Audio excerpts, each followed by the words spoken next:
1 minute warning, please. Normally it takes about 30 seconds.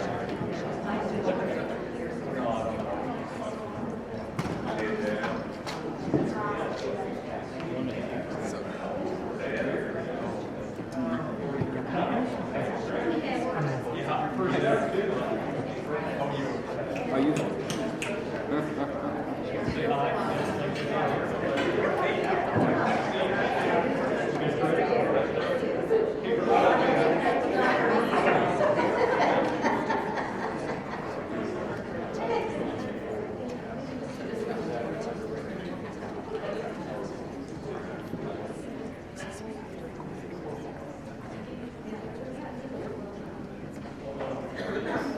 Sorry. You just answered my question.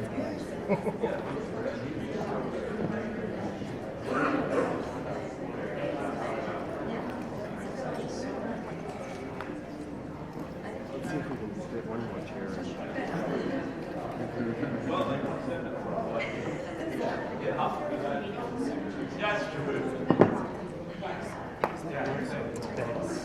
think.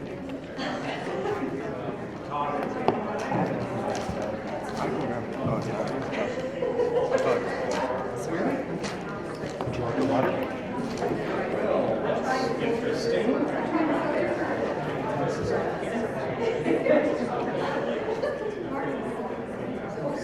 Good afternoon, everyone. Good afternoon. Welcome. I'd like to officially call the February 2017 meeting of the Indiana Commission for Higher Education to order. Mr. Secretary, would you call the roll for us, please? I'd be delighted to. Thank you. Please respond in the affirmative if in fact you're here. Dennis Bland. Present. John Cummings. Here. John Costas. Present. John Fisher, excuse me. Here. Lisa Hirschman. Here. Al Hubbard. Here. Crystal Moak is here, responds affirmatively. Micah Closier's here. Chris Murphy is not here and not on the phone. Is that correct? Okay. Dan Peterson is here. John Pop is not here. And I am here. He is here on the phone. Thank you. Thank you, John. Sorry about the snow advisory, but I'm going to miss the meeting, but I'll certainly be attentive. John, the way the sound system is hooked up, you sound a little bit like the voice of God. And don't let it go to your head. Yep. Pleasure. And Karen Whitehouse. Here. Mr. Chairman, we have a quorum. Wonderful. Thank you, Mr. Secretary.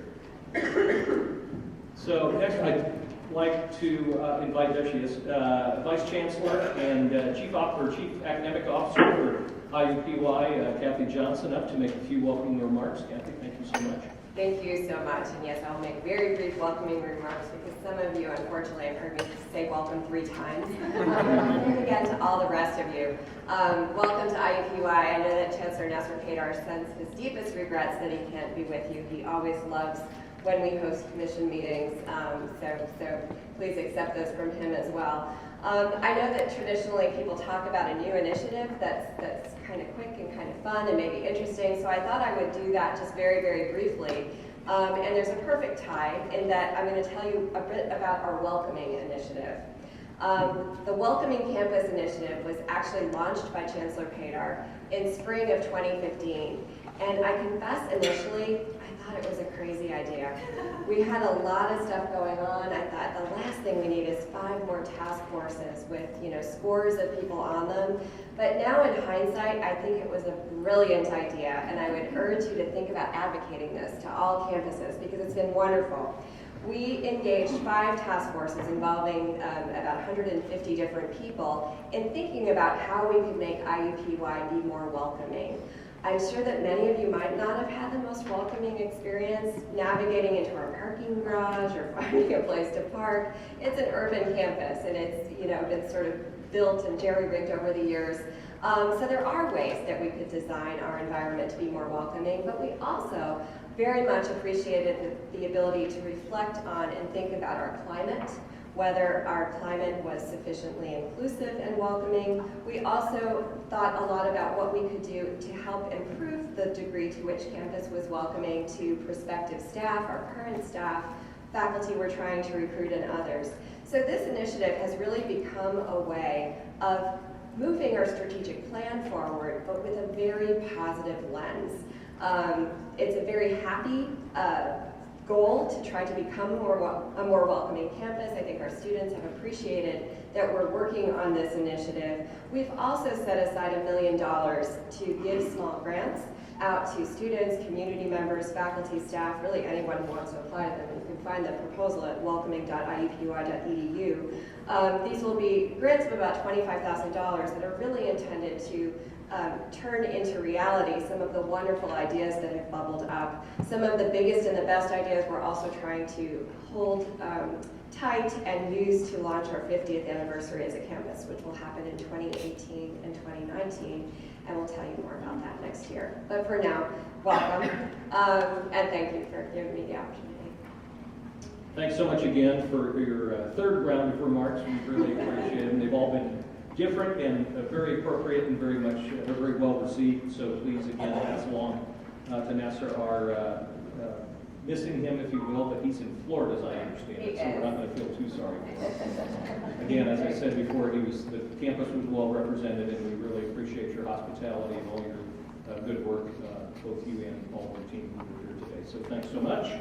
Also want to pass along our sincere thanks to Ivy Tech, in particular the Ivy Tech Community College, in particular the culinary program, which they were so great in hosting not only a dinner last night for the commission members in honor of the departure of Susana Suarez from the commission, but they also obviously hosted the State of Higher Education event yesterday in a lovely reception afterwards. So we really appreciate our Ivy Tech partners for their wonderful hosting, and again, both with IUPUI today as well as last night, and with Ivy Tech last night. The focus on students was so evident, and student success was so evident in every part of it, and the students were brought into the event, which was wonderful, so we really appreciate it. In light of Susana's departure, and for those of you who don't know, Susana Suarez is now the executive, her official title is, thank you, Director of Strategic Communications for the Governor's Office, for the Governor of Indiana. We're thrilled for her and her new opportunities, but certainly we'll miss her involvement and insights by all means on the commission after, I believe, 7 years. So in honor, we honored her with dinner last night, a little fun, a little mini roast, if you will, which was great. But in addition to that, we have a resolution that we would like to present to represent our appreciation and honoring her further. And Karen, if you would, I believe you've got the resolution. Thank you, Mr. Chairman. This is a resolution honoring Susana Duarte de Suarez. Whereas Susana Duarte de Suarez served with distinction on the Indiana Commission for Higher Education since her initial appointment in August 2010 and reappointment in July 2015 as an at-large member.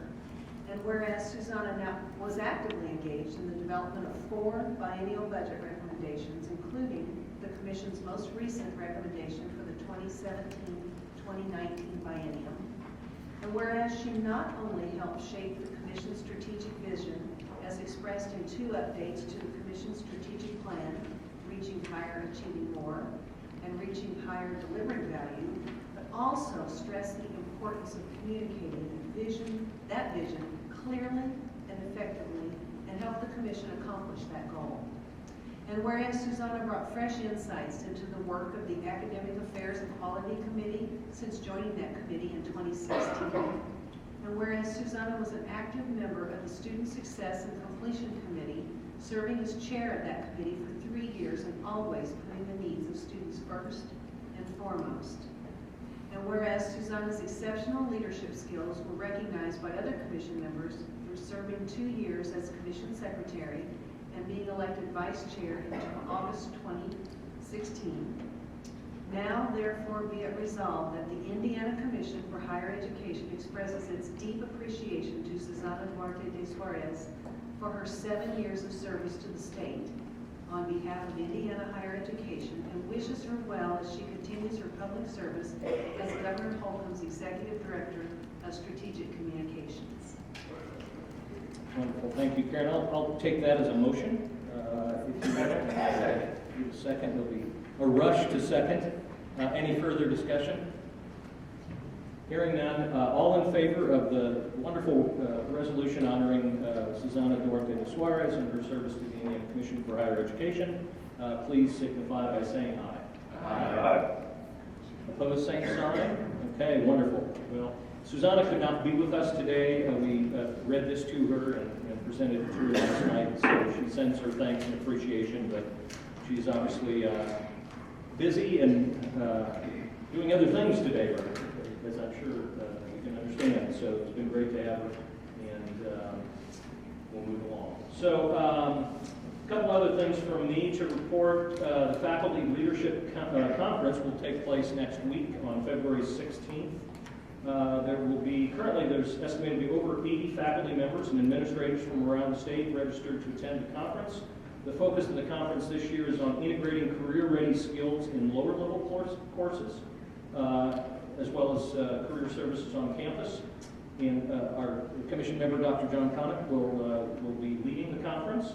And so we look forward to hearing, obviously, about the success of the conference, and perhaps you can report out at March meeting regarding that. So, also, regarding other conferences, just a reminder that the Weldon Conference for Higher Education is scheduled to take place on April 4th, Marriott North. The conference keynote is Mike Mariner, co-founder of Road Trip Nation, which we've talked about a little bit here and there, and we're excited about.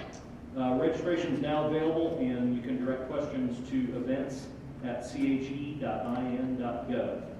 I also wanted to mention thanks and congratulations to the entire staff and to Teresa for a wonderful presentation last night at the State Higher Education Address at Ivy Tech. Well attended, I think very important comments and well received. So I want to thank her. Let's see. Next up, so we referenced the departure of Susana, and part of her departure from the commission also means she is departing in her role as vice chairman. So we need to authorize a new slate, if you will, of officers to carry out the remaining term of this year. The nominating committee has met. That nominating committee is made up of a representative of each of the classes, if you will, based on year of appointment. So we got Dennis Bland on that, Chris Murphy, Judd Fisher, and John Pop. And the group met yesterday, I believe it was? Yes, no, Tuesday. And the proposed slate for going forward this year would be for myself to remain as chair, Chris Lamoth to move into the role of vice chair, and Karen Whitehouse to move into the role of secretary. So I would entertain a motion to start with. So moved. Second. Thank you. And we have a motion and a second. Any comments or questions, concerns? Speak now, forever hold your peace. Hearing none, all in favor of the slate as proposed, say aye. Aye. Aye. Opposed, same. Okay, thank you very much. Slate is adopted. And that's it from me for now. So I'm going to turn to you, Commissioner Roberts. Thank you, Mr. Chairman. On behalf of the staff, I would like to add our words of appreciation for Susana's service. As we indicated by the resolution and by our dinner last night, that she's been an integral part of our work, especially her contributions to the Student Success Committee and our strategic plan. As I mentioned last night, the good news is she isn't very far away, and she continues to share our agenda in her new role. That's good. As I begin my remarks, I would like to offer a few updates on the people who helped shape our work. Some of you, although maybe none of you, might remember the name Vito Iovino, who served on the commission from 1994 to 2006. He represented the Congressional District 5 and served as our chairman for 2 years. He died last December, and his family requested that the 21st Century Scholars Program be listed as his choice for contributions. In about a month, we've received over $4,500 in contributions that have been made in his honor. So I wanted to bring that to your attention. The work that you do here serves after you leave us as well. I also learned last week that we would be having a new member of the commission. You will recall that we lost Jerry Bepko after a long and distinguished service on the commission, and it was our goal to try to recommend someone who had that kind of deep understanding in higher ed, though perhaps not currently involved in that area. And so I recommended to the governor, and he has approved the name of Beverly Pitts. She was the former provost at Ball State for many years, and she served as the president of the University of Indianapolis for many years. She's obviously very well qualified to serve, is excited to do that, and will be joining us, I believe, at the March meeting for the first meeting. So I wanted to bring that to your attention. As we mentioned both yesterday and this morning, we lost a dear friend on Monday when the former Commissioner of Higher Education, Stan Jones, died after a very heroic battle with cancer. If you've been following Complete College America and other websites, you know that tributes have been pouring in, including many from you, an especially poignant one I thought from Chris Murphy, who shared his personal relationship and the high degree of respect that he had. I know that Chris Lamoth had the opportunity to serve when he was the head of the chamber with Stan and fought for many of those important measures, Core 40, the Education Roundtable, many of the things that have continued to be a part of Stan's legacy. We've mentioned several times, but I think it bears repeating that Stan was a champion. He always kept the students at the center, much like our strategic plan talks about a student-centered system of higher education. But he had a special heart and a real mission to really promote policies that helped first-generation and low-income students. He was one of the premier thought leaders in higher education across the country. If people were looking for someone to quote about higher education policy, it was frequently Stan who they sought out. So we were the beneficiaries of his leadership for a long time. In his honor, the Stan Jones Memorial Scholarship has been established, again, to support the 21st Century Scholars. Stan was the architect of that program. It would not exist without Stan Jones, and he continued to see it as his baby in many ways. He cared about it. So contributions can be made to completecollege.org. We talked a little bit this morning about the legislative session, and the weeks leading up to this meeting today have been very busy ones. General Assembly in place, a new governor in place, and we've been asked to provide our thoughts on several higher education issues and our perspective. I think the good news is that we have been asked to help develop those policies, not just come in and testify after the policies have been developed. And I think that's very encouraging. The clearest evidence is the work we're doing, and we're going to talk about a little bit with Steve Ron, the Commissioner for the Department of Workforce Development, who's here with us today on the Workforce Ready grant. He and I had the opportunity to co-present on this bill earlier this week. I think it sent all the right messages about our two offices working together, and I think it made a difference in terms of how people look at that program. I also used yesterday's speech to actually highlight the encouraging updates on the readiness of the 21st Century Scholars. When we put in place Scholar Track, there were many people who thought that these new expectations would actually drive people out of the program and that we would see fewer scholars actually entering college. The exact opposite has proven to be the case, that we've actually seen that these expectations have enabled more students to actually get their scholarship. And so I think that's really encouraging news, and we really believe will outpace the historical average of scholars earning the scholarship this year. We've been sharing updates with you over the last 18 months about improvements that we've been making in our one-stop shop for financial aid. We went live this week. This has been more than 18 months of work that we've been doing to actually integrate 12 different programs into one seamlessly integrated system. We've worked with a terrific vendor, WDD, who was really a complete partner with us. Michael Howard and his team at CAG have done a great job. Dominic Chase has done a great job. This is another example, as Jason mentioned this morning, where you really had all parts of the office coming together. But the beneficiaries will be the students and the families and the schools, who will have a better way to get information about financial aid and know with greater certainty if their students are on track to be ready for college. So with that, Mr. Chairman, I have concluded my remarks. Great, thank you. Great report and lots of great activities to report on. Great success, but lots yet to do. So I thought you laid that out beautifully last night as well. So if you've been following the work of the commission and staff over the last many months, you'll note that on virtually every agenda we have been talking about the importance of alignment with potential workforce issues and career alignment, in particular for our students. It's been a topic that's been explored on many fronts, so we're going to continue that discussion here today. We have two experts in that field with us, as Teresa mentioned.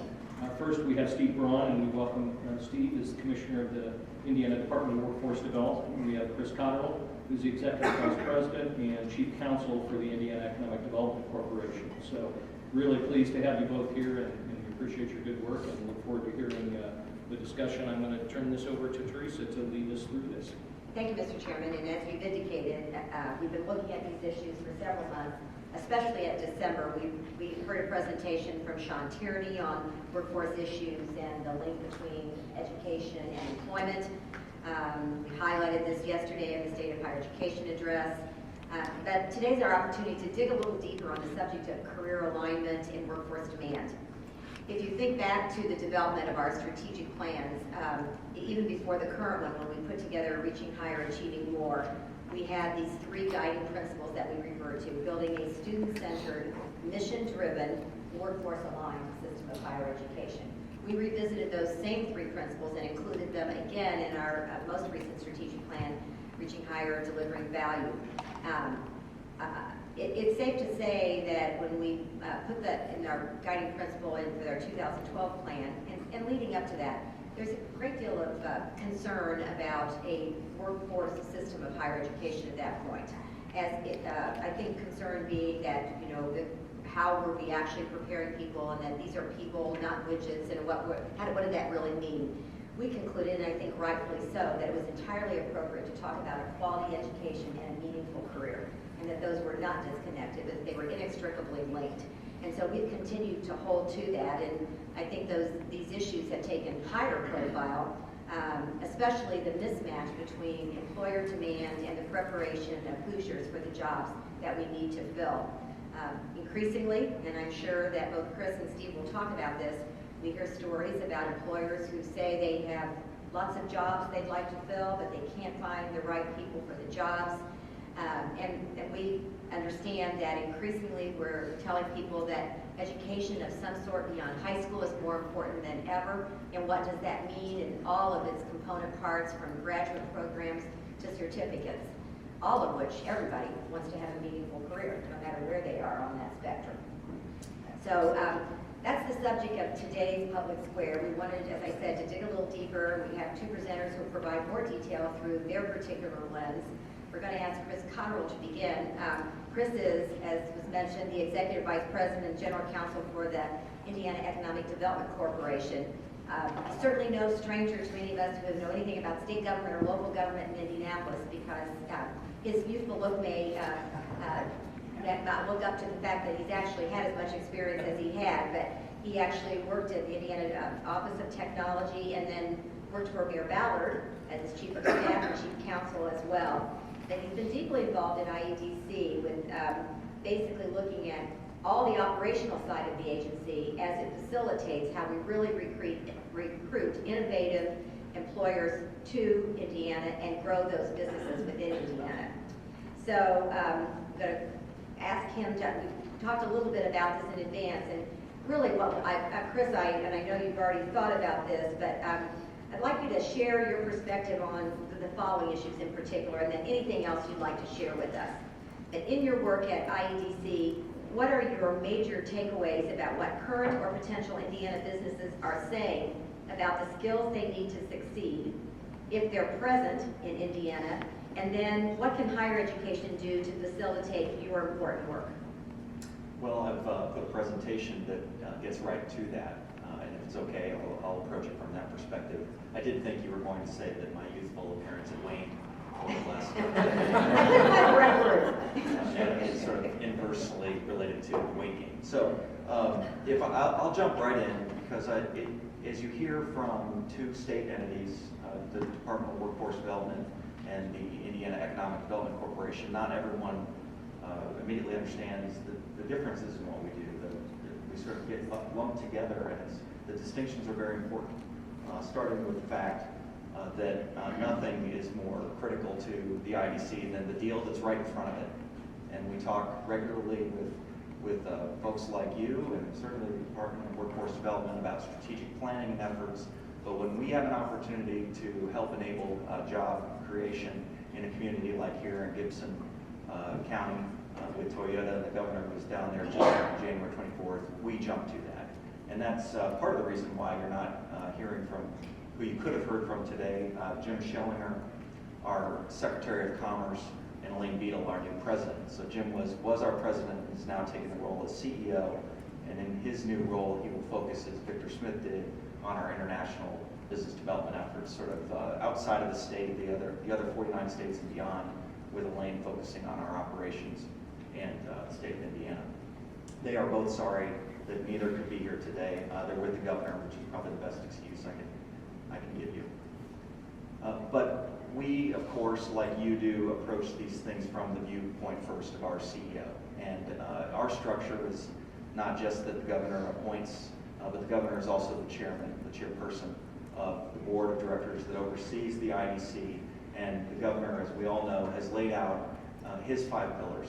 I won't read them to you, but when we talk about these kind of issues, we're talking about cultivating a diverse economy. We're obviously talking about developing a 21st century ready workforce, and we're all talking about how to do it as cost effectively as possible. From an IDC view, what do? We are focused on those things. Always high wage job growth. People ask, are we incentivizing low paying jobs? Are we just paying companies to stay? The answer is always no on low paying jobs, and almost always no on paying to stay. We have various efforts around sector development. We have a regional cities initiative. We have an innovation and entrepreneurship initiative. And of course, we're always in the business of promoting the state. All of those things are important to this issue. They all relate. They don't necessarily go directly to higher ed's role in it, but it's the kind of things that we're doing at the tip of the spear to try to drive high wage job growth and larger capital investment here in the state of Indiana. These 3 aspects of that 5-part wheel there are, as I said, pretty darn important, particularly if you're the mayor of a city who's focused on enhancing quality of life. We can talk about raising the skills of individuals. We all, here today, and PWD always.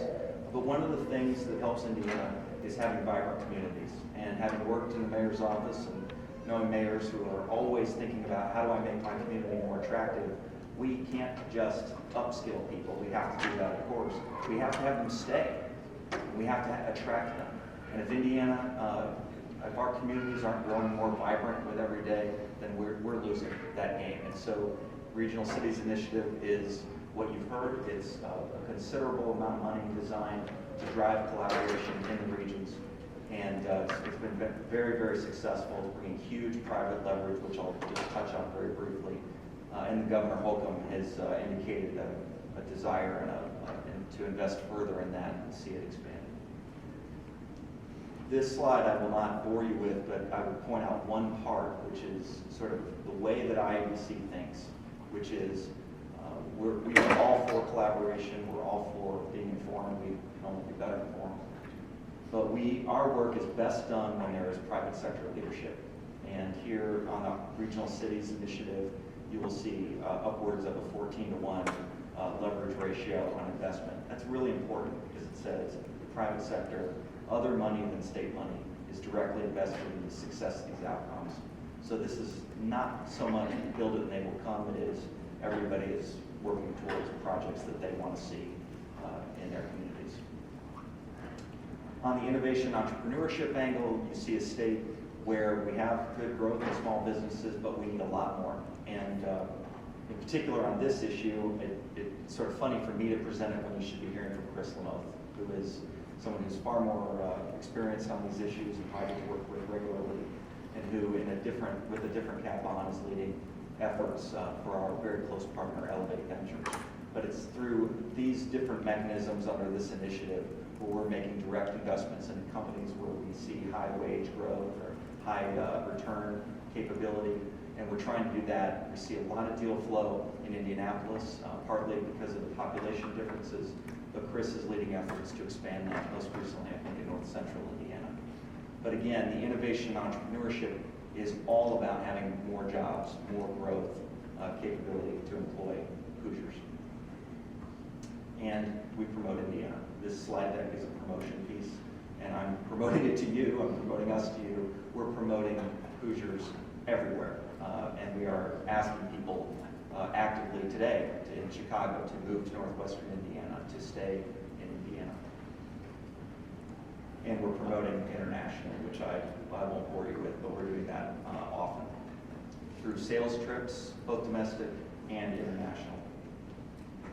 And when we do that, of course, we're talking about what kind of capabilities does Indiana have. We're not just talking about the companies that are there. We're talking about my alma mater, Wabash College, and some research in universities you've probably heard of. But we're not talking about DePaul University very often. Yeah, just kidding. We love them too. But we're talking about the robust infrastructure and talent in academia here in Indiana.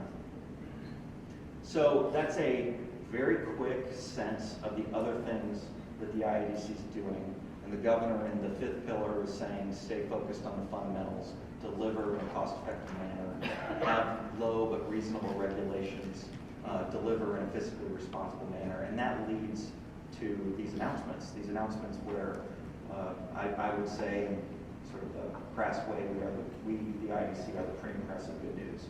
And we get to take advantage of all the hard work that higher ed is doing and DWD is doing, and of course the earlier stages of education. We get to tout the best place for business, and we're constantly telling companies that. And it has the result, we're a small part of it, the tip of the spear part of it, but all the work that you do, we do have these challenges, we focus on them and how to improve, but you see these kind of benefits. The highest number of Hoosiers employed in recorded history, very low unemployment, a workforce participation rate that's higher than the national average. And if you want to get into the details of that, you should talk to the commissioner. He knows a lot more about it than I do. 2016, huge numbers of commitments. So, and again, the relevance of this is not just to say this is what IADC is. It's relevant because notwithstanding the challenges that you've convened to talk about, there are great successes happening across hundreds and thousands of businesses here in Indiana, and they are finding the people. There is a challenge, but they are finding people to hire, and they're doing it. Last year, 20,000 new jobs committed to grow here in the state of Indiana. And at an average wage for the projects that the IDC oversees, off the charts. The president would say this is big league stuff right here. It's huge. And that blue line is the one to pay attention to. You see IDC incentivizing job creation in the $25 range.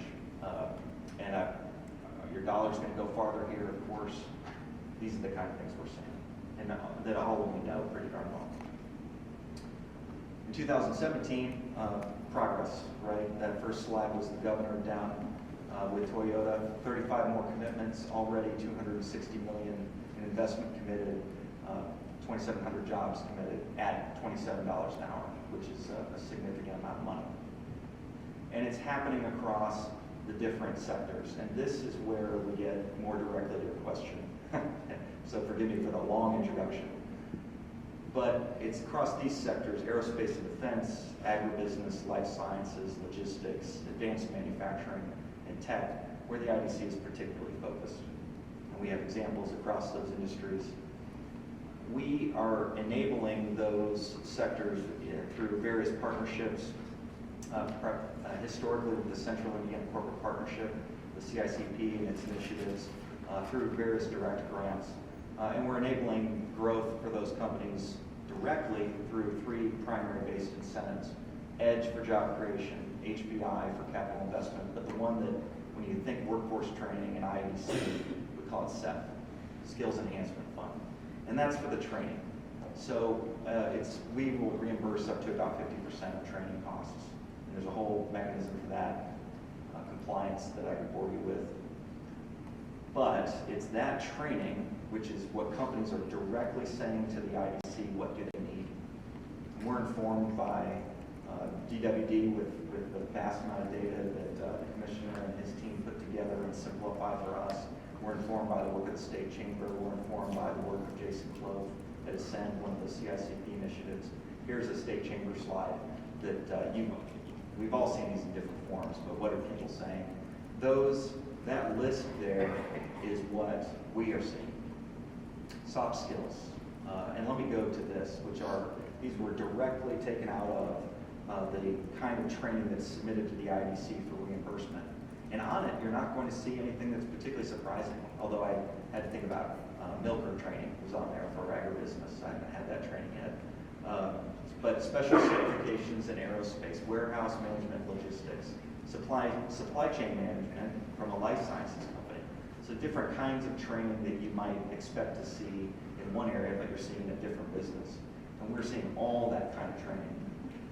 I took this list today and I called one of our primary site selectors, right? So a company that, it's sort of like a specialized lobbying firm that helps companies select where they should locate, right? They say, you have this kind of business, you need this kind of workforce, your supply chain suppliers are in these locations. What are the best places for you to locate? And I talked to her today and I said, so these are the kind of things we're seeing in our training.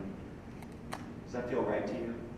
And she said, yes, it feels right. And I said, well, does it feel to you like Indiana, as you are looking to advise your clients to think about, they never think about Illinois, but if they think about other states, Texas, Florida, there are weather issues, there are mountains issues, right?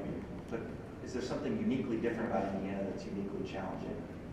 No, we don't see that at all. We see the same kind of challenges across states. We'll take that as a good thing that, it's a national challenge.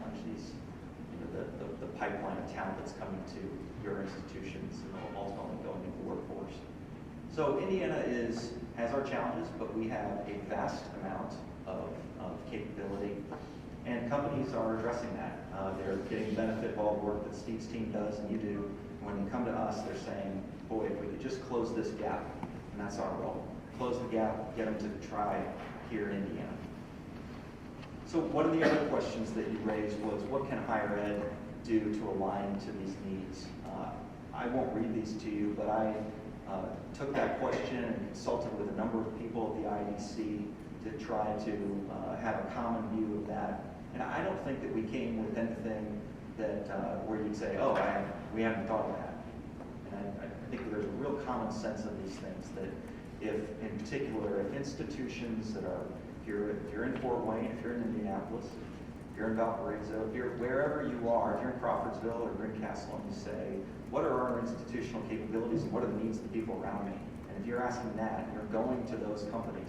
That's where I think in IDC we would really emphasize that point, that if not just your engagement teams, but some of your instructors, your professors are talking to businesses and saying, are we producing the kind of people that are working for you? There's a dialogue there that you can't really, it's not just enough to relay. That instructors, that professors will say, I hadn't thought about it that way. And the businesses will say, now I see why what you're teaching makes sense. And it just breeds a common sense of things. It also can lead to really interesting special projects within those communities. Then when the local government and the institution of higher ed says, we want to do this and comes to the state, it's far more powerful than just the institution of higher education saying, we need $24 million for X. Give us a request for $25 million, and it's a partnership with Elevate and Notre Dame, and it's just more leverage. So a number of things here, right? Do everything you can with you can go back. promote in your own way that you don't have to have a four-year liberal arts degree and a law degree from Bloomington to be successful, because you don't. And we need to get more people thinking that way so that we send our children through the process to have a really great job, like you said. What can Hire do? I touched on this a little bit. Support local economic development. I don't mean it's not enough, but we can't only skill up. We have to have vibrant communities, and these are you represent very large institutions with a lot of money. And if you can turn it and say, how are we facing our community? Boy, you're going to have more business there, more employment opportunities, more vibrancy, probably more applicants. The IDC can be engaged just to educate us. We had a fantastic discussion earlier about the kind of data you have, and we need to have more of those. We have a new president who would benefit. I would benefit from that. But please tell us what you think we should be doing. Which actually, I'm getting ahead on my last slide. But so let me come back to partnership. Partnership, not just solely. And Purdue, I don't mean to say anybody's better than anybody else, but if I had to pick someone or a group of people who know a lot about this, Dan Hassler and Chad Pittman at the Purdue Research Foundation, very good at this sort of intersection of higher ed and economic development. And the question that wasn't really asked was, what can we do for you?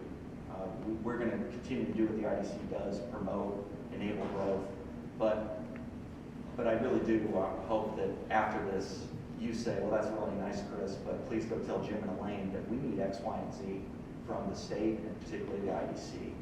It'd be funny if you told me what Elevation did too, so I could talk to Chris in a circular fashion. But that's a very quick view. I hope I didn't take too long. And anything I got wrong, Steve is going to clean up. We'll just stay there for just a moment. I think there might be some questions. There's some possible commission members. Yeah, Chris, thank you for your presentation and for your service. Of the 20,000 jobs created last year, do you have a feel for what percentage of those were created by existing companies in the state through expansion as opposed to relocating companies? That's right, and that number was the commitments number. I didn't bring the actual created, which I should have. But just to be clear about that, we try to be very careful about committed versus created for obvious reasons.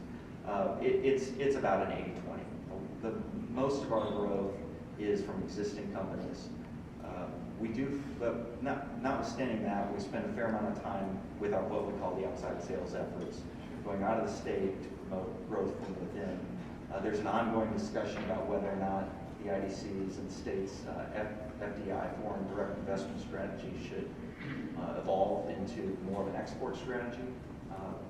The Global Cities Initiative here in India is really thoughtful thinking about that, and new administrations are good times to think about it. But it is much more of a Hoosier businesses growing, employing other Hoosiers. Thank you. And it's interesting, you kind of opened with this about what is economic development, and the issue of quality of life has certainly become more visible in that dialogue. And so as you think about what it means, or what local communities can do to create a quality place where these young workers want to live, what can cities do? What are the sorts of things that you would advise them to do in order to create that quality of life where companies want to remain and expand, where they can find the workforce they need to grow their business? Well, that's a dangerous question to ask me, because I lived and breathed along with teams around the challenges of local government finance. And so I would feel bad if I answered the question and said, here are all the things cities and towns should do. And if I was a mayor, I would immediately say, where's the money for it? And there are really good public finance questions about how income tax and other tax moves. But if you sort of set that aside, clearly collaborative planning on a regional level, that the regional center should take a leading role in that, but involve the communities around it, that take the local example here would say that a Westfield and a Carmel and a Fishers and an Indianapolis can say we all know how to get along. We all recognize the different strengths that we have. Add the institutions of higher education to that an IU with multiple campuses, and I don't know that they don't, I would imagine they do, but you could say there's something special about our position in Indianapolis versus Bloomington versus elsewhere. So collaborative planning, but I think you have to go. I think you have to invest. Every deal is not going to be great. Every deal isn't going to solve every problem, but we have to be investing in developing communities that people can walk, bike, and live in. And what Mayor Goodnight's done in Kokomo is interesting, taking down no parking signs, getting rid of parking meters. There's just so many different examples, but we need a lot more of it. And we think the Regional Cities Initiative is perfectly designed to do a lot of that. And I agree. I think thought, and this is, I gave the governor some unsolicited advice last night. I was into saying the cities are the stallions of the state. We've got to let them run. They know how to build quality of life within their cities. And I think there's a feeling that this is where we're headed. And I think the legislature supporting that, and the governor certainly is, because I do believe quality of place. Certainly it's got to be safe. It's got to be excellent K-12 schools, and that's the foundation. You start from there, then the parks and the recreation and the events and the vibrant downtown. All those things are really what, in my experience, what young people that resonates with. They want this quality of place. They want to see collaboration among the schools, the nonprofits, and the government, and the faith community. So I'm excited because I really see that happening in our state more than ever, and I see the support for that coming from the legislature, the governor's office, and because I think it's really, really important because, what you do it well, but every other state's doing that, and probably where we're really lacking is, again, creating those really great quality places where you can raise a family cost effectively, great school systems, have options for work, so I appreciate you mentioned that early on. And the tie again to workforce development is so key because we have to have communities where people want to live and work. And if other communities aren't doing that, there's going to be a gigantic sucking sound to the major regional centers, Indianapolis, Fort Wayne, South Bend, Evansville, et cetera. And that's a great challenge for the law uses the term second-class city, which those of us around that know what that term means. It's not a rating, it's a population size. And so all the more important for the Crawfordsvilles, the Columbuses, et cetera, to be doing this in partnership with higher ed. Chris, I thought it was an excellent presentation. And, one of the things I think about what's occurred in the last 10 years, we've seen, frankly, I think, remarkable change in education, in workforce development, economic development. Where Indiana is today versus 10 years ago, it really is remarkable. But in that period of time, and even going back, I remember Al and I first met back in the 1990s, when 3 lives ago I was at the Indiana Chamber.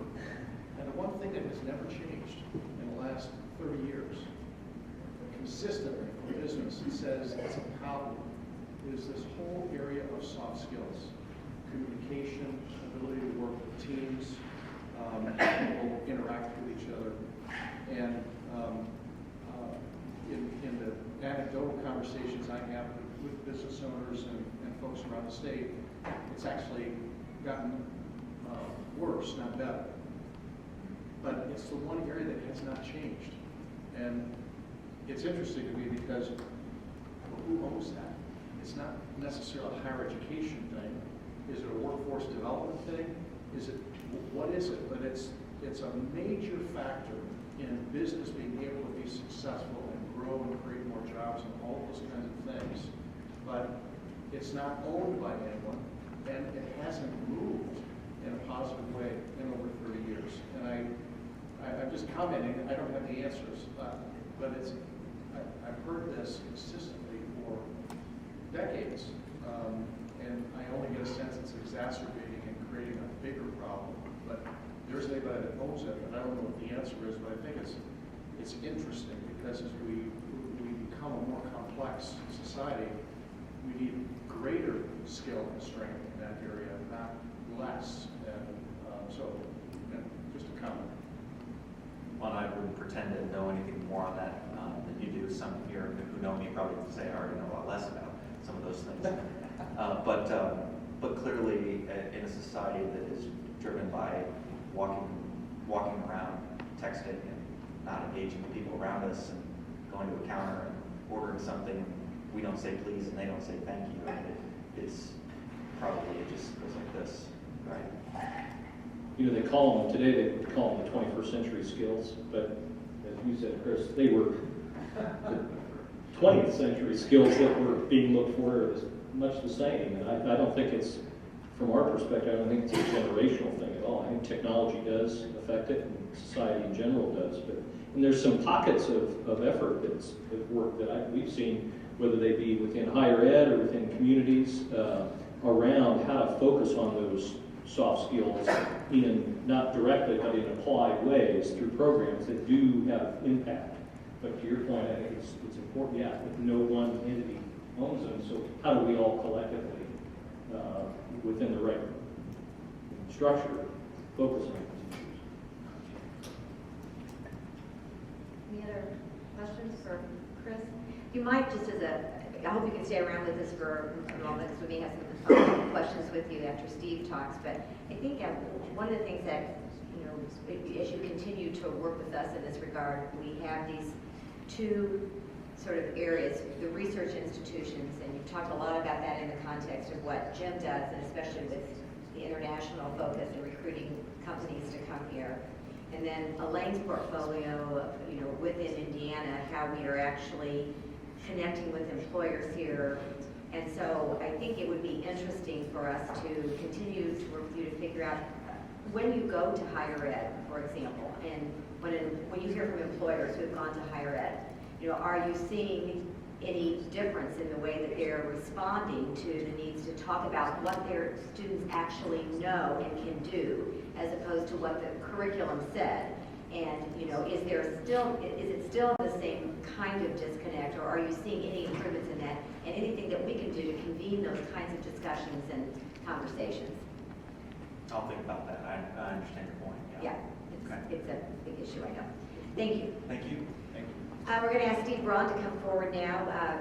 We know Steve well. Steve, very successful businessman, decided to go to the dark side and run for office, and served in the legislature for a few years, and then became a reformed person again, and decided to share his abundant talents at the Department of Workforce Development. And increasingly, Steve and I are finding things that we need to do to be working together. And I know you have a presentation for us, so I'll just tee up a little bit that I think that we're hoping that you might share with us.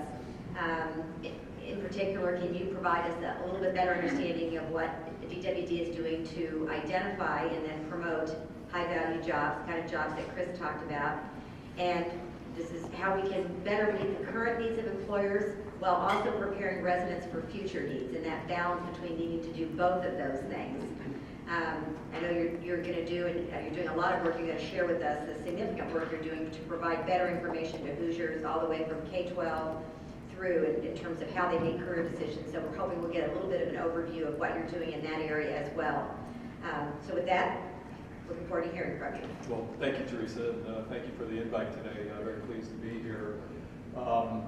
I really want to first thank Teresa for the collaboration and partnership and the leadership that she has provided over the last couple of years in terms of working with me, both when I was in the legislature and now, more importantly, in DWD, as it relates to really trying to understand what our opportunities are to improve our education system, use the strengths that I bring to the table, which is a very data-driven experience set in my private life, and a perspective as to how we can use this data to really help inform the education system to make it more effective, and her willingness to partner with me and collaborate on how we actually use that.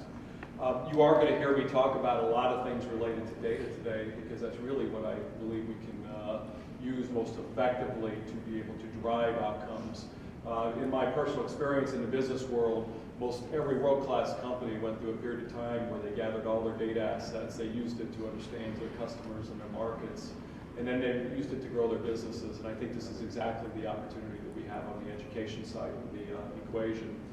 I want to talk a little bit about what we've done at workforce development quickly in terms of kind of addressing this broader perspective.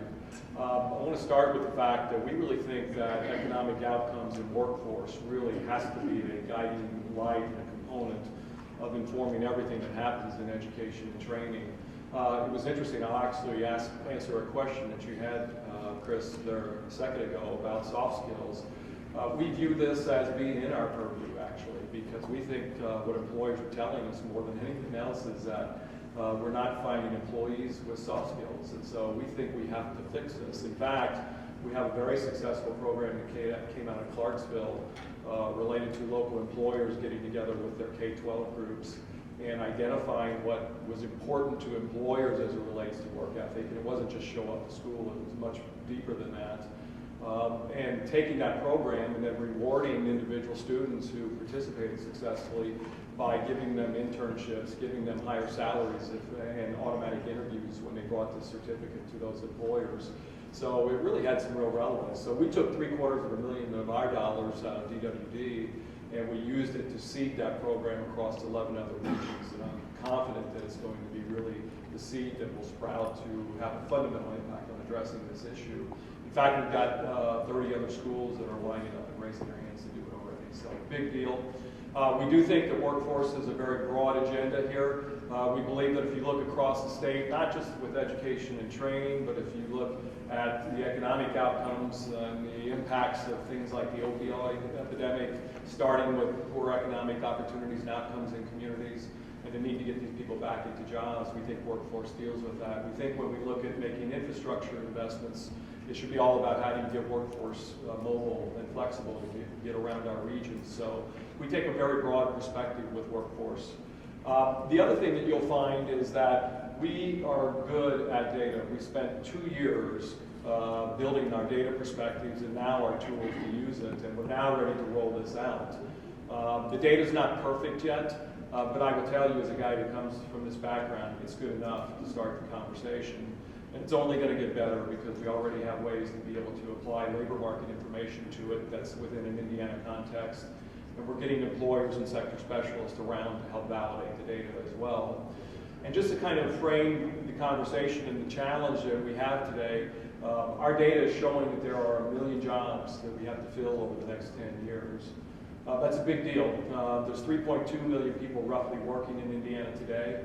That means we're going to turn over roughly a third of our workforce. If you think about that, never in the history of the state have we had that kind of challenge, largely because we have a lot of baby boomers out there who are within 10 years of retiring.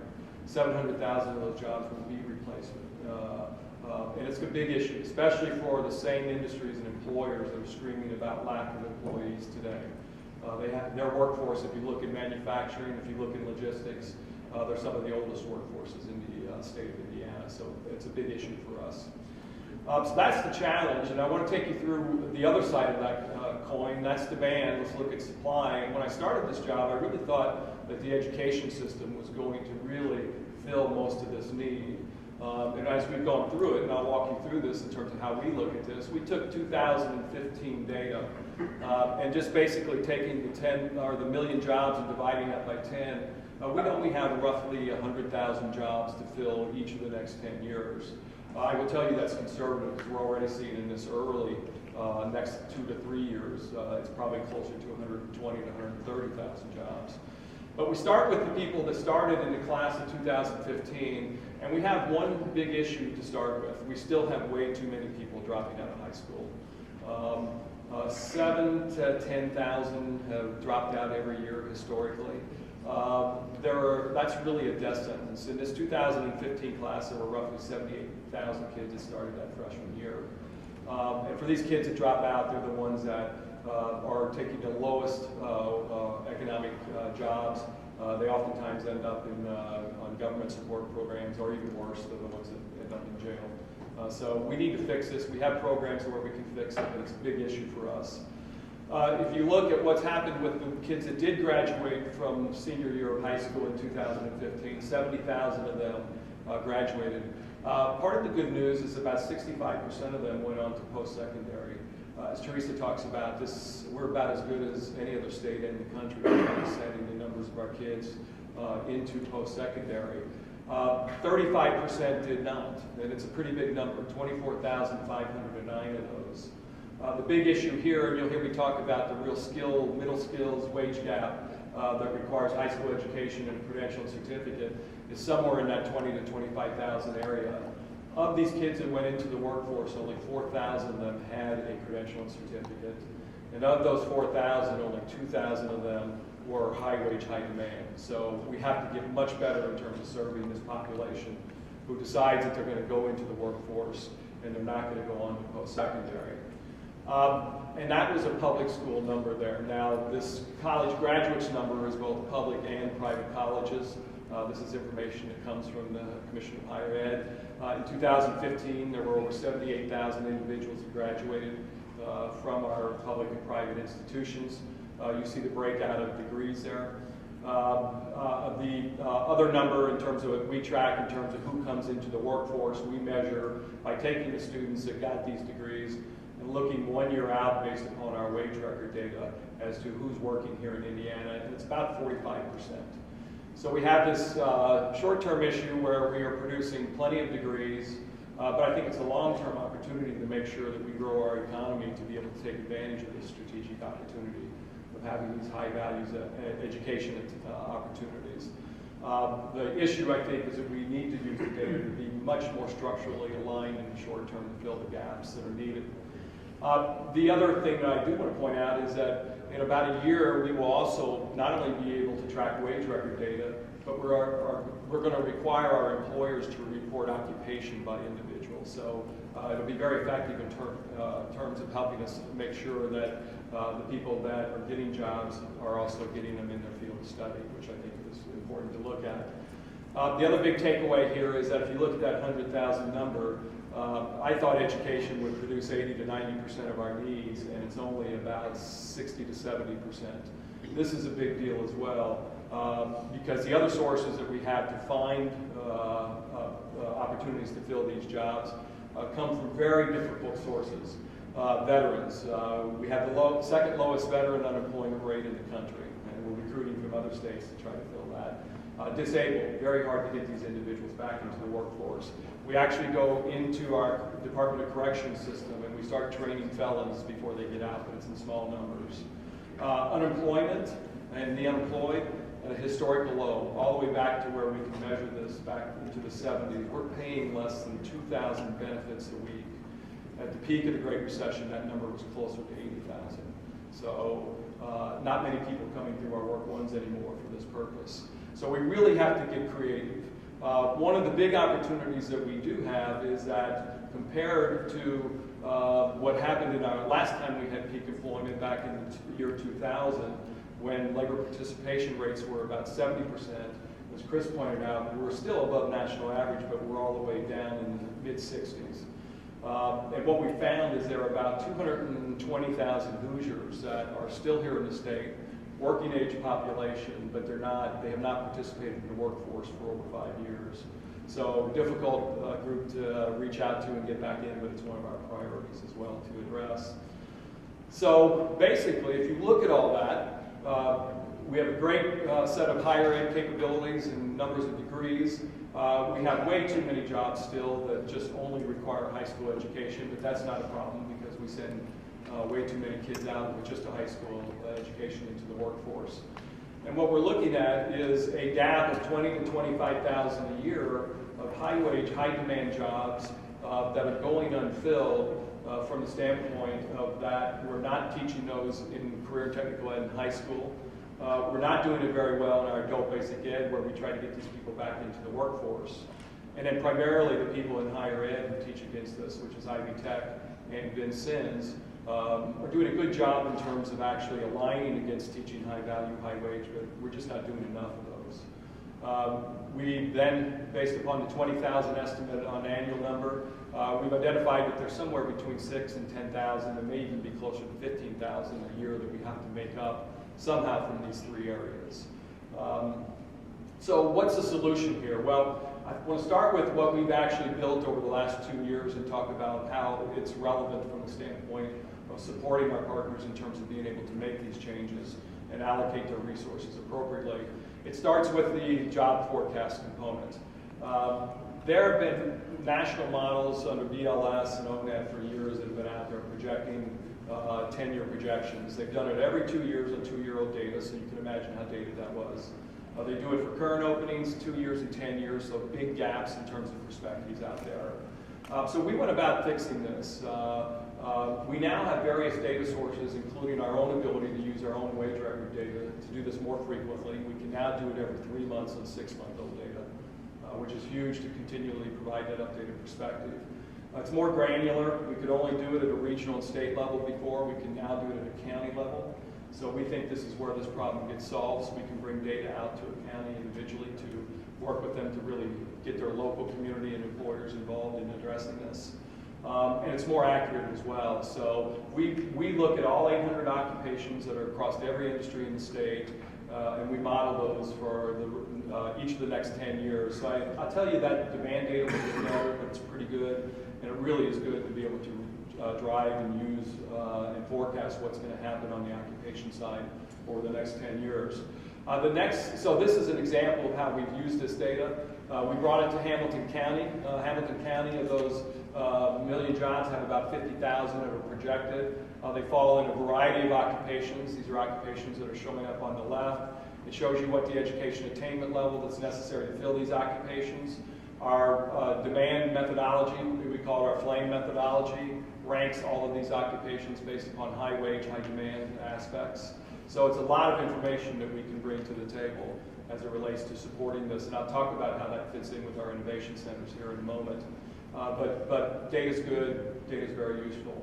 The next piece that we're using is not only do we know demand by occupation now, but borrowing a lot of our tools and expertise from what Texas and Texas State has done, we now have a skills framework that basically by each of these occupations, they've created a perspective that they have validated with national employers that shows exactly the skills and competencies and education attainment level that their employers are telling them that are necessary to teach against and reach that economic outcome as quickly as possible.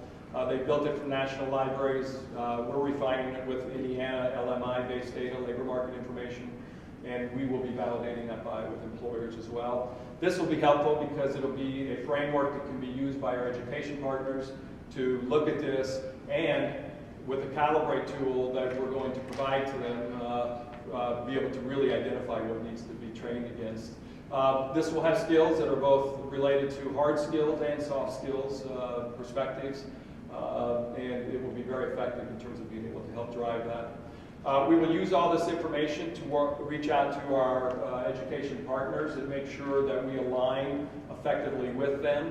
And when we bring this demand data to the table and we bring the skills perspective to the table, we're also going to bring a tool called Calibrate that will allow us to take the curriculum in K-12 and in higher ed, run it against these occupations, and identify the gap analysis as it relates to being able to understand what's being taught today, what employers are saying, and then get us around the table where we can really reconcile that and fix that. So here's another tool that's very important. The next piece of our solution we think is absolutely fundamental and critical. If you look at a lot of the issues I believe we have out there with people making education decisions today, it's very much related to lack of good information that's available to students, to counselors, and to parents. We have created a capability within our Career Explorer tool that's already being used out there by many institutions, including Ivy Tech, higher ed, K-12, that will allow kids early in grade school or early in high school to do assessments to identify aptitudes and interests that relate to careers, let them explore a little bit around these careers, and then put a career plan together. We've actually taken that a step further now, where we've taken not only those capabilities, but we've now embedded our job search and our job data, demand data, into this tool. And it's an ability to be able to really not only let them identify careers, but now they can understand whether or not there will be jobs out there and whether they make this education investment of time and dollars, and what those jobs will look like, where they will be, all the way down to a county level again. And then, as well, significant information on education tracks. Who teaches against these occupational outcomes? What do they teach? What's the cost of those education tracks? So we think we are going to provide some real interesting ability for kids to not only be able to explore careers, but to know the jobs are going to be there at the end of those investments, and then understand who's providing those jobs, and then also put their career plan together. And what we'd like to see happen is we'd like to see this utilized by every student that comes through 7th or 8th grade, so that they can have this information. And once they put their career plan together, then it becomes interactive. This will be available on their cell phone. We'll require their parents to sign off on this, and we'll constantly share information for them, like Amazon does. You bought this book, here's 3 other books. If you're looking at this career or these careers, there's 5 others that are coming on strong and may provide you with greater income opportunities. So just a lot of information that will be available out there that is not available in the system today. We won't fix counseling by trying to double up the numbers or trying to have fewer students. They have no information today. This will provide them with, I think it'll be a great opportunity to get better decision making in the process. So we think this is going to be very, very valuable on all fronts. Our incumbent workers, job seekers will use the same information. Employers will have opportunities to figure out who's interested in their jobs, and we'll make sure that they can provide perspective into the system that will give greater awareness to individuals who are looking at those careers. If you look at the various steps here, this is what the steps will go through to be able to explore, build career plans, etc. So very powerful tool. It's the first release of this happened in December. There'll be another release in March, so we'll continue to update and upgrade this capability. So that's the solution that we built. It's now at a point where really we have defined ourselves at DWD as a strategic solutions provider. This is all we can do, and this is all we want to do. When I came to DWD and asked people what they thought the mission was there, they said, we're here to make people's lives better. And I said, no, we can't manage that. Or measure that. We really need to employ people, and that's what we created our focus around. That's how these solutions were built. The next question I asked them was, who do you think our customers are? And they say, well, it's the people that walk into our work one. I said, no, our customers are our employers.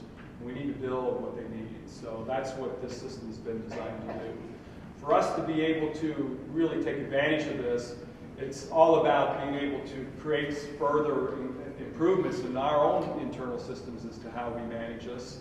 And here's our workforce priorities for this legislative session. Fewer dropouts, I mentioned that. We've got successful JAG programs. We need extra investment to continue to push that forward. Career Explorer, broadly used. We want to generate more credentials and certificates with our K-12 partners and align those ones that are right there. If someone's going to come out of high school into the workforce, let's make sure they have a high-value certificate. And then we think that with adult basic education, we've been very successful with our Work Indiana program.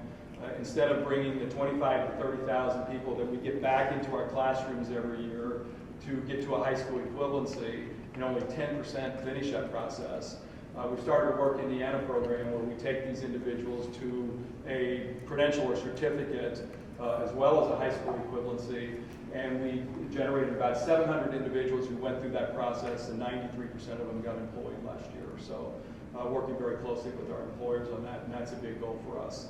If we look at our post-secondary priorities related to filling these job gaps, we want to do the same thing as it relates to working with our higher ed partners here to both increase the number of graduates who come out with high wage, high demand industry recognized certificates. And the workforce grant program that Teresa pioneered is going to be a great step forward in terms of helping do that. But we also need to increase alignment there as well. Use our data. Let's make sure that we're all working towards those same outcomes. And then let's grow these programs. Let's find resources and funding to be able to drive this. And at the risk of being hyperbolic here, I really believe that if we're going to solve this problem, that it's only going to happen between us and our data being effective to help you do this, and really higher ed, who has the resources to be able to not just address this at a higher ed level, but quite frankly, help us pull through in our adult basic education, which we already use Vincent's and Ivy Tech to train those people, and work with us to build out our capability in the K-12 space in career and technical ed, where we've already used Vincennes and have embedded them into many of our centers. You guys have the resources, you have the capability and knowledge to be able to teach this effectively, so we have to really work together to do this. So with that said, that's really kind of the model that we are pushing out there. We think it needs to be done at a community level. We think we need to get rid of the silos that are out there from the standpoint of who teaches against credentials and certificates. Let higher ed take a significant lead, and then let's collaborate with adult basic ed and career and technical education. We call it the Innovation Network. We're already seeding this at 5 different locations across the state, including Hamilton County. Hamilton County, 6 superintendents have come together, decided that they want to send their CTE students to the Noblesville Ivy Tech campus. We already have our Work One and our adult basic ed offices there. We're working with them to identify the jobs, 50,000 jobs. We know these high-wage, high-demand jobs are about 17 to 20,000 of those. We know what industries they fall in, so we're helping them recruit the employers from that industry to come around the table. And we know that primarily they're in 27 occupations, so we're using our skills framework to identify what we'll all teach against those. So we'll share resources. High school students will be there during the day along with Ivy Tech students. During the evenings, our adult basic ed and Ivy Tech students will be taught same things, same outcomes. Employers will be around the table, around each of those programs, informing exactly what needs to be done, and investing by providing teaching resources, equipment, and equally important internships for these people who decide to make this investment. We think we can do this across the state. We have many Ivy Tech campuses, Vincennes campuses, career and technical ed centers that we can create this kind of innovation center concept around. So we think this will be foundational. I want to talk about this because I think the outcome is not just about filling the gaps, but I think that's the first step. I think there's huge economic benefit related to that.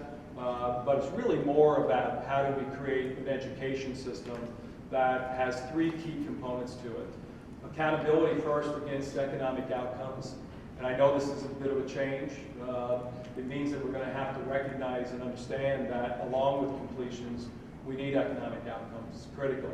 So it's a bit of an accountability perspective. Next, it has to be responsive. It has to constantly be understanding what needs to be taught out there, what employers are saying they need, and that's what our data will bring to the table. And so education partners have to be willing to listen to that. And then finally, we need to innovate. There's a lot of innovation that's happening in the education sector. There's a lot of situations where there are private companies or foundations that are stepping up to teach against very specific situations in a very immersive component from the standpoint of filling these IT jobs in 12 to 14 weeks of immersive training that would take someone to go to Ivy Tech for a 2-year degree. I think we have to recognize this. I think Ivy Tech and Vincennes are really the only ones that can fill these gaps and make this happen, but they have to innovate at the same time, otherwise they risk becoming less relevant. So that's what we want to come out of this with. And if we build this system, I believe it's unique from the standpoint of anything else that's happening out there across the country in terms of its data-driven nature, in terms of its collaboration across the many education and training partners that we'll be working with. And finally, related to not just what we are going to use it for to fill gaps, but most importantly, to work with our partners over at Economic Development, who every time we get involved in talking with one of their prospects, it's about how you're going to fill my needs for this workforce and how are you going to build this. I don't think there's any better story than to be able to bring this kind of education capability to the table to do that. So finally, I'll finish with something that I think was relevant here from Jeremy Goley, who is the superintendent of Jay County School Corporation. And I think this is a bit of a story that's relevant to what's happening in Indiana in general. They basically service up there all the way from Jay County to Blackford County to many rural counties in the area. And they run into this phenomenon where 70% of our state, as you may be aware, is losing population in the rural parts of our state. And they have actually some pretty good manufacturers and other employers out there who are saying, hey, we're losing population. We can't get employees to work here. So if we can't find people to work here and people are moving out, we don't have any choice. We're going to have to move out. So what they did here is they responded by putting together and building out a center, an innovation center that they call the Jay County Manufacturing Center, where they brought employers to the table, they brought their educators, K-12, CTE to the table, and they're working very fundamentally to be able to fill these jobs specifically and fill that gap. And it's been very successful. And I thought it was interesting about his quote, and I use this now because I think this is truly fundamentally how they are viewing this as needing to be fixed. And he said, I see our employers visualizing, describing, and deciding, and our educators designing and implementing. I know that's a huge paradigm shift, and I know it comes from a perspective of someone who is trying to fill a very important need within their community. But I do believe this is the nature of what it's going to take to really address trying to fill some of our gap needs here on education, and really create something that is unique from the standpoint of not just being an economic driver, but also being innovative to help economic development. So that's my data, that's my discussion, and be very I'm sure you have sparked some questions. Yes, John. I really appreciate you're both here at the same session. As I think about the 55% of Indiana college grads who are not in the state the year after they graduate, I wonder, how much of that is structural and how much of that is geographic, and how much is a mismatch of skills that the college graduates in Indiana have skills that Indiana corporations need. And how much of it is not the right place? The students who are from and get their degrees in Terre Haute and Muncie and even West Lafayette or Bloomington find Cincinnati, Louisville, St. Louis, Chicago just as desirable and maybe just as close as Indianapolis. So how much of it is we need to work on the skills that we're giving the colleges, and how much of it is we need to bring employers into what is worldwide falling economic opportunities in smaller cities?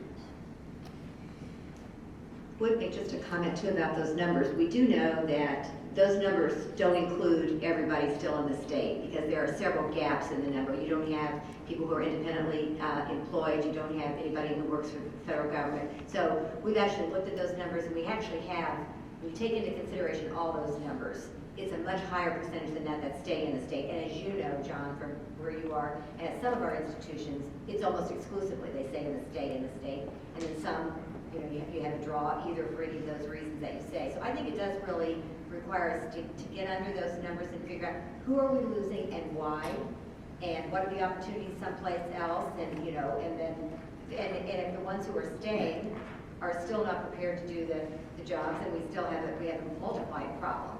But there are significant gaps in the numbers and that's one of the things we need to capture a better number than we have right now. And I'm sure, I know Steve knows that several people are not in those numbers. Yeah, and the numbers will improve, and Teresa's correct that we need to really nail down and focus on that. I think there's two approaches here. I think the first, to fill the gaps that we need here today, I think that primarily gets filled by taking high school students who made that decision not to go to post-secondary and are going to go into the workforce and generate many more credentials and certificates through high school CTE. I think the same can be true with people we're bringing back into the workforce. And I also think that's true for Ivy Tech students and Vincennes students, those people that come there for an economic opportunity. I think we'll be much more successful if we can get them focused down into that economic outcome. We all know what completion rates are for associate degrees, so they have those same challenges, and I think that's the structural gap, and that's how we fix that. I think that what we use for higher ed and degrees needs to be more strategic. I think we have this great system of building these high-level outcomes and skill sets. It's incumbent upon us, if we're going to raise personal income and really change the economic mix here in the state, to use that resource as the primary driver to be able to attract businesses that are in key spaces like IT, which we've had some success with.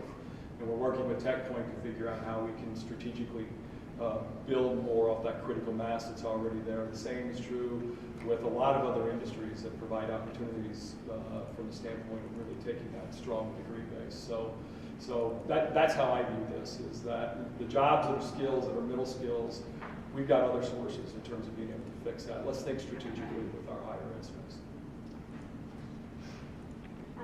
I would backtrack a little bit to the discussion about soft skills.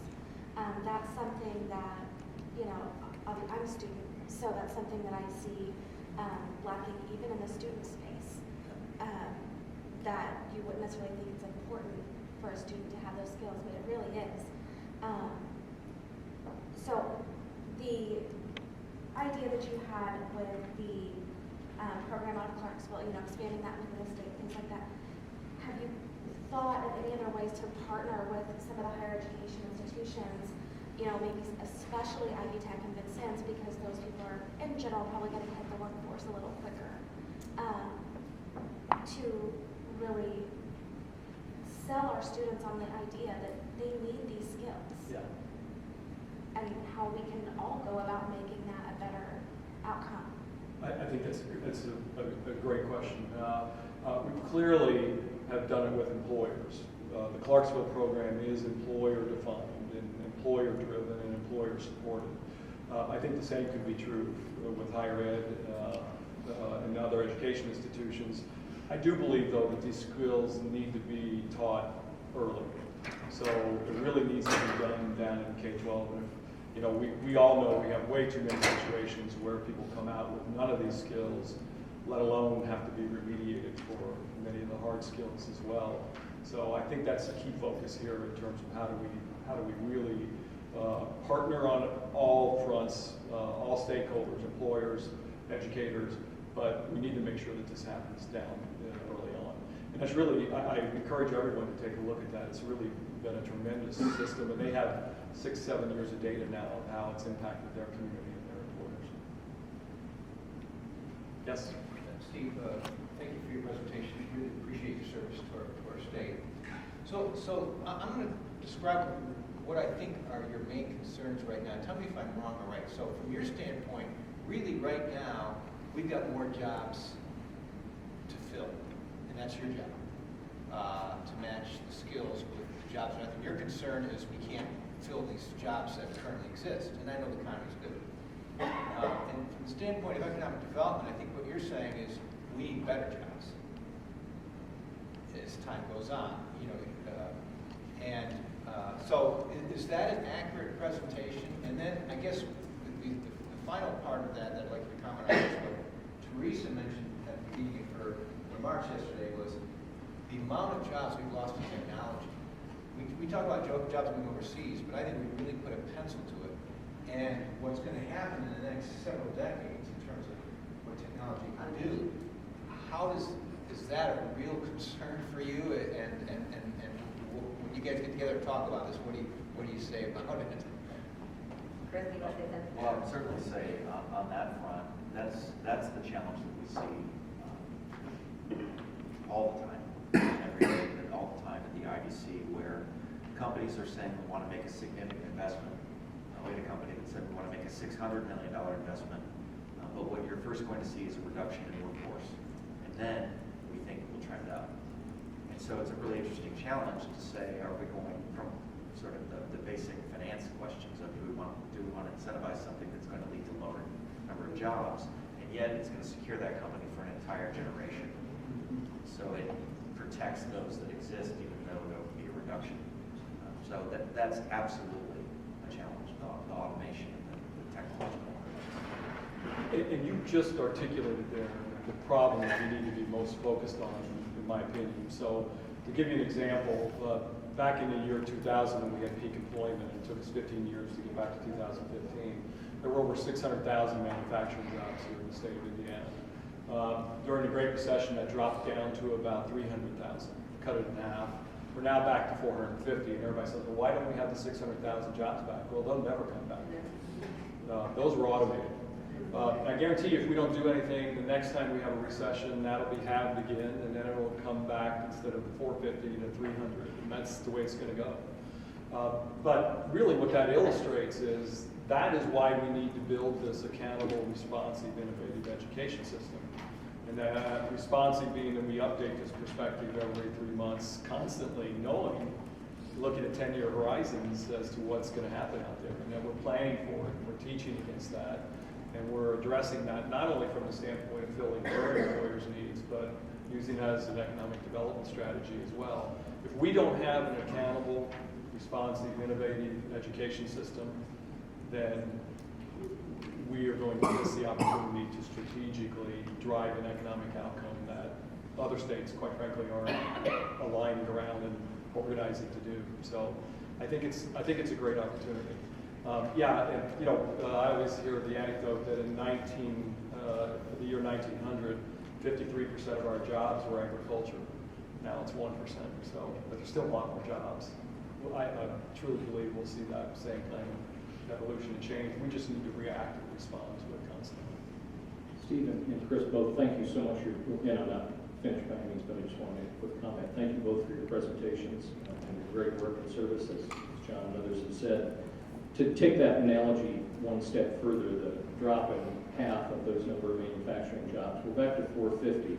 And certainly technology has been part of that change. But I think the other piece that we sometimes forget, and why the work you're doing with this system that can help both education and employers understand the realities of what they need and what the supply might be, is that there are companies making decisions today about capital investment in the future, knowing that their employee needs are going to be X. And if they don't feel comfortable that the location they're currently in or where they're thinking is going to be able to respond to that, they're making decisions now that have long-term, implications to wherever they don't pick to grow from an employment standpoint. So this system, when it's fully operational, would be so, I think, helpful and important. Yeah, you could go across the state, and I will tell you, county by county, there are many, many job openings. Du Bois County, where I grew up, 2.8% unemployment rates, 1,000 jobs that have gone unfilled for 3 years now. So they, and it goes across the state. You go up to Elkhart County, it's 5,000 jobs. So, a lot of jobs out there. When will this system be fully, if you will, fully operational, so that if I'm a school system or a regional Vincennes campus or Ivy Tech campus, I'll be able to really dig in and use this? Actually, the data's out there now. The data will get better because we will create more employer networks locally, but we'll also sector by sector validate all this data. And that's all happening today. If you look at Ivy Tech, they have dropped visualization tools on top of this data that they're using actively, that they show demand by campus region and what they're actually teaching and how that compares, so they're doing gap analysis with it. So it's out there. The skills framework will be delivered by mid-year, and that'll be something that will be very collaborative as well. Career Explorer is pretty much there in terms of what needs to be there, and we're hoping that it can be embedded as a required course and that every kid starts taking it in the fall of 18. So that they learn the tool, they see the data, and then they constantly are connected into that, the workforce needs. So, and those are discussions that are going on with our K-12 partners as well. So it's ready to go. It's a question in my mind of how committed are we to really organize around this and use it, and how important do we think it is? Because it is, it's a shift. Steve, I add my comments to my peers here. Outstanding presentation. It's exciting to see the direction that workforce development is going, and it's really struck me when I was looking at Chris's slides. He's talking about the number of jobs that they're creating by attracting business to Indiana. And then I look at your 100,000 gap annually. Does your 100,000 gap include IADC's efforts to attract business and the need for jobs? The projections would include the 80% that Chris was talking about of growth within industries. Yeah, I just think we're talking about really the critical nexus for success in Indiana, because if you're not successful, IDC, I don't think can be successful. If Commission for Higher Education and the K-12 system is not successful, can't move wage rates up where we want them to move up to. It's all tied in right here. It's critical, and It should is. appreciate both of your leadership. And it's imminently fixable. We can bring the data to the table to show demand. We can identify the talent sources and pools that need to be aligned around that. We can identify the skills that need to be taught, embodied in those individuals to fill those jobs. We just need to make sure that we all commit to doing this and that we allocate resources appropriately. And that's why higher ed is so important. You guys really, without your commitment to doing this, your resources, your capabilities, we will not fill these gaps, let alone be in a position strategically to really drive benefit off this high value higher ed system we have. Yes. Thank you. Excellent presentations, both of you. I have a question, Steve, for you as well as for Chris. First of all, Steve, you mentioned one of the numbers that stood out to me that hasn't been talked about, but I'm really curious if you can just give some background as much as you have about this 220,000 number in terms of the number of individuals who have not worked, who are of employment age but have not worked for 5 years. What is going on there? It's an interesting question. Okay, so we are in the process of really studying this much closer. We can tell you county by county where they're at. We can tell you whether they're male or female, and most of them are male. We can tell you that they're still in the state because we can compare our data to the BMV license data. So for the most part, we're assuming, so it's pretty solid data. They've dropped out. They haven't worked for 5 years, and they are either on government support programs or being supported by a family member, or something's happened. We've had a big increase in the number of people on disability. Part of that could be the issue. But they're out there. They're in the state. It's not just an Indiana factor. It's a national issue for us.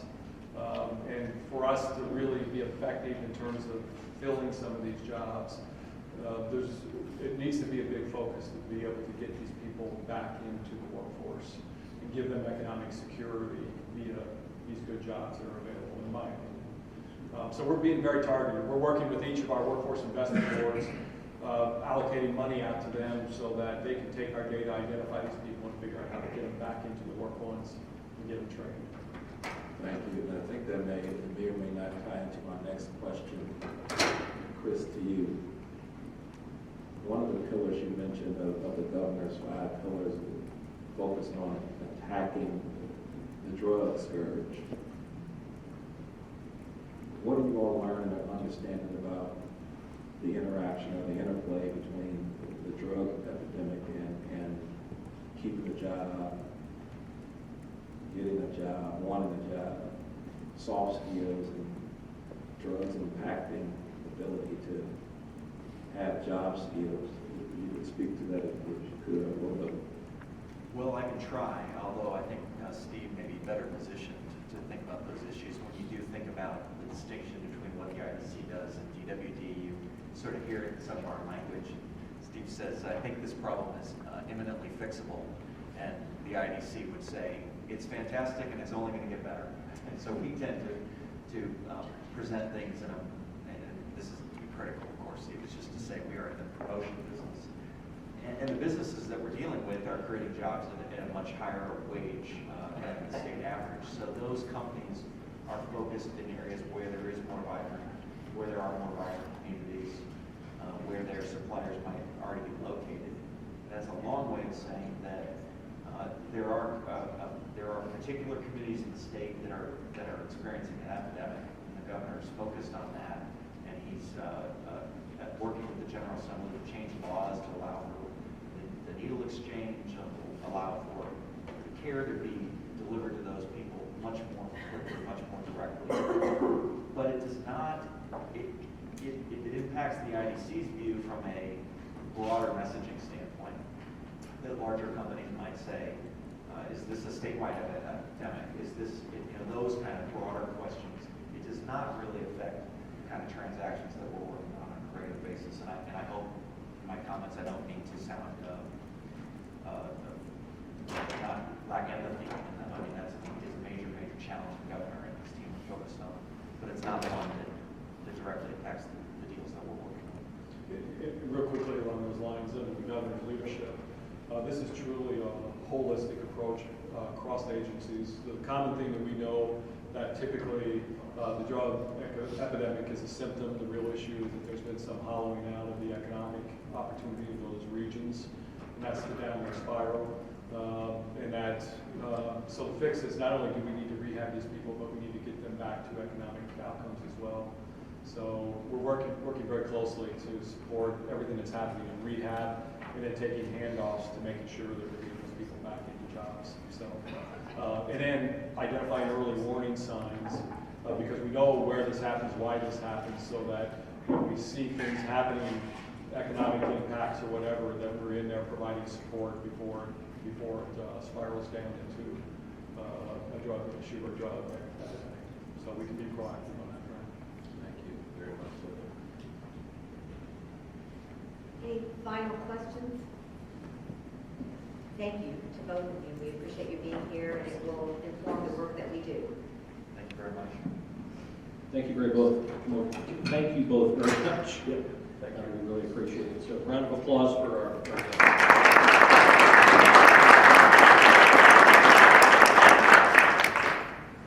So just a few business items today. We have a relatively light official part of our agenda as far as approvals go. And I have to start by saying that I completely botched the meeting by not reading the notes.